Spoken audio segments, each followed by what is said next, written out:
Hi welcome to CC Ignite. അപ്പോൾ നമ്മൾ ഇന്ന് നോക്കാൻ പോകുന്നത് സ്റ്റേജസ് ഓഫ് ഹ്യൂമൻ ഡെവലപ്മെന്റ് ആണ്. സ്റ്റേജസ് ഓഫ് ഹ്യൂമൻ ഡെവലപ്മെന്റ് എന്തായാലും പരീക്ഷയ്ക്ക് ചോദിക്കുന്ന ഒരു ടോപ്പിക് ആണ്. അപ്പോൾ നമുക്ക് ഓരോ സ്റ്റേജും നോക്കാം. ആദ്യത്തെ സ്റ്റേജ് ആണ് പ്രീനാറ്റൽ സ്റ്റേജ് എന്ന് പറയുന്നത്, ഗർഭകാലഘട്ടം അല്ലെ. പ്രീനാറ്റൽ സ്റ്റേജ് ആണ് ഫസ്റ്റ് സ്റ്റേജ്, ഹ്യൂമൻ ഡെവലപ്മെന്റിന്റെ ഫസ്റ്റ് സ്റ്റേജ് ആണ് പ്രീനാറ്റൽ സ്റ്റേജ് എന്ന് പറയുന്നത്. നെക്സ്റ്റ് സ്റ്റേജ് ആണ് ഇൻഫൻസി. ഇൻഫൻസി ആണ് നെക്സ്റ്റ് സ്റ്റേജ് എന്ന് പറയുന്നത്. ഇൻഫൻസി, ശൈശവം അല്ലെ. ഇൻഫൻസി ആണ് നെക്സ്റ്റ് സ്റ്റേജ് എന്ന് പറയുന്നത്. അത് കഴിഞ്ഞാൽ തേർഡ് സ്റ്റേജ് എന്ന് പറയുന്നത് ഏർലി ചൈൽഡ്ഹുഡ് ആണ്. ഏർലി ചൈൽഡ്ഹുഡ് ആണ് തേർഡ് സ്റ്റേജ് എന്ന് പറയുന്നത്. ഏർലി ചൈൽഡ്ഹുഡ് ആണ്, ആദ്യ ബാല്യമാണ് ഏർലി ചൈൽഡ്ഹുഡ്. നെക്സ്റ്റ് സ്റ്റേജ് ആണ് later childhood and middle childhood എന്ന് പറയുന്നത്. Later childhood and middle childhood ആണ് അത് കഴിഞ്ഞു വരുന്ന സ്റ്റേജ്.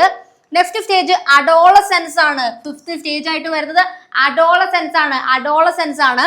അത് കഴിഞ്ഞിട്ടാണ് എന്ത് വരുന്നത്, അഡാൾട്ട്ഹുഡ് വരുന്നത്. അഡാൾട്ട്ഹുഡ് വരുന്നത് അത് കഴിഞ്ഞാണ് ഏറ്റവും ലാസ്റ്റത്തെ സ്റ്റേജ് ആണ് ഓൾഡ് ഏജ്.